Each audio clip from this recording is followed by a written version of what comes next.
Ever wondered how transformers work and what are their types? Well, let's embark on this electrifying journey together.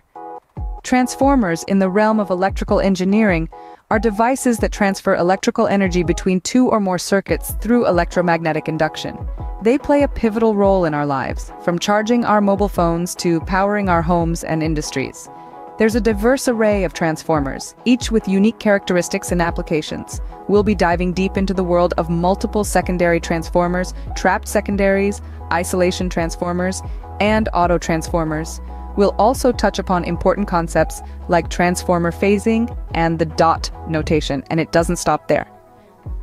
We'll delve into the intricacies of various losses in a practical transformer, such as copper losses, eddy currents, and hysteresis losses, and how they can be prevented. We'll also discuss the limitations of practical transformers and how to overcome them. Stay tuned to learn more about the fascinating world of transformers. Dive into the various types of transformers. Let's start our journey with multiple secondary transformers.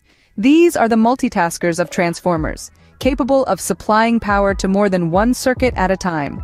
Quite the efficient type, don't you think? Next, we have trapped secondaries. These are the safety guards designed to prevent dangerous voltage spikes. They're like the protective parents of the electrical world. Moving on, meet the isolation transformers. Their specialty? They provide electrical isolation and are often used in medical equipment for safety. They're the doctors on call, ensuring everything runs smoothly and safely. Lastly, let's talk about auto transformers. These are the minimalists, with only one winding acting as both primary and secondary. They're known for their cost and size efficiency. From multitaskers to safety guards, doctors on call to minimalists, transformers play a multitude of roles in the electrical engineering realm. Each type of transformer has its unique role in the field of electrical engineering. Let's decode the transformer phasing and the dot notation. Now, transformer phasing is all about understanding the direction of current flow. It's vital to ensure that the transformer's input and output are in sync, which is where the dot notation comes into play. Imagine the dots as arrows, guiding the current flow in the transformer windings. When two dots are on the same side of a transformer, it means the current enters or leaves at the same point. This synchronization is what we call in phase.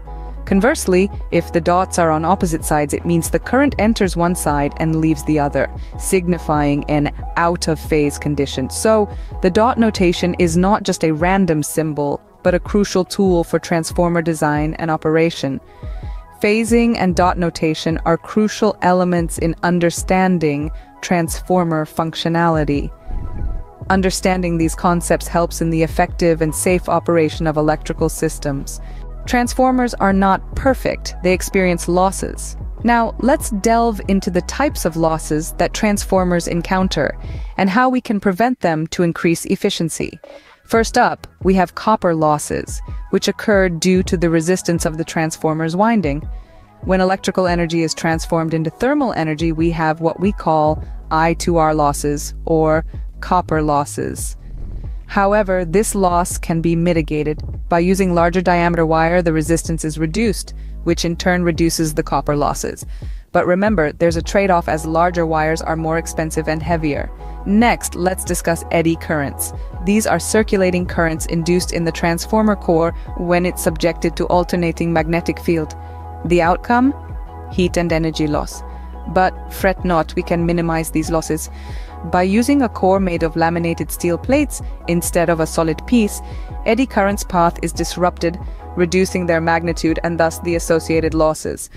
Finally, we have hysteresis losses. These occur due to the magnetization and demagnetization of the transformer's core. This cycle results in energy loss in the form of heat. But again, we have a solution. By using a core material with low hysteresis like silicon steel, we can minimize these losses. So, as we can see, while losses in transformers are inevitable, they can be greatly reduced. By selecting the right materials and considering the design, we can optimize transformer efficiency. In doing so, we not only save energy but also extend the life of the transformer. Remember, it's all about balance. The goal is not to completely eliminate these losses, as that would be impossible, but rather to minimize them to a level that makes the transformer as efficient as possible without becoming prohibitively expensive or impractical. By understanding and addressing these losses, we can greatly improve the performance of our transformers. So let's continue our journey with transformers, exploring their limitations and how to overcome them. Stay tuned.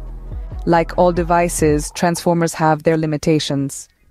This isn't a failing but a reality of engineering. One limitation is the inherent power loss, due to factors like copper losses and hysteresis losses. These losses can be reduced by using better quality materials and designing the transformer for optimal performance, but they can't be completely eliminated. Another limitation is in the core saturation. This happens when the magnetic field strength in a transformer core increases beyond the core's ability to magnetize. This can lead to overheating and damage. To mitigate this, we can use cores made of materials with high magnetic saturation points. Furthermore, transformers are limited by their size and weight. The larger the transformer, the more power it can handle.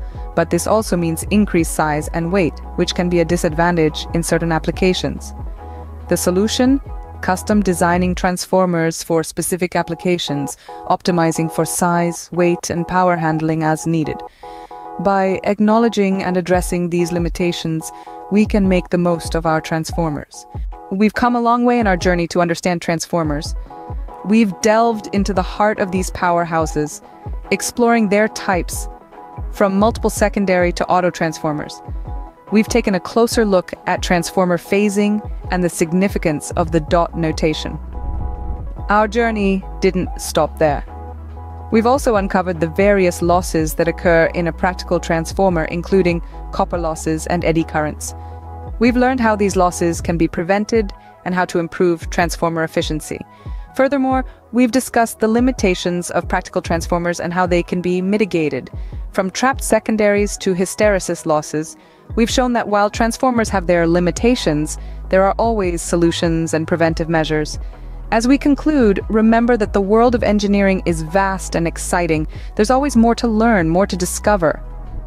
Remember to like, share, and subscribe to Tech Chronicles for more intriguing videos on electrical engineering. Until next time, keep exploring the world of engineering.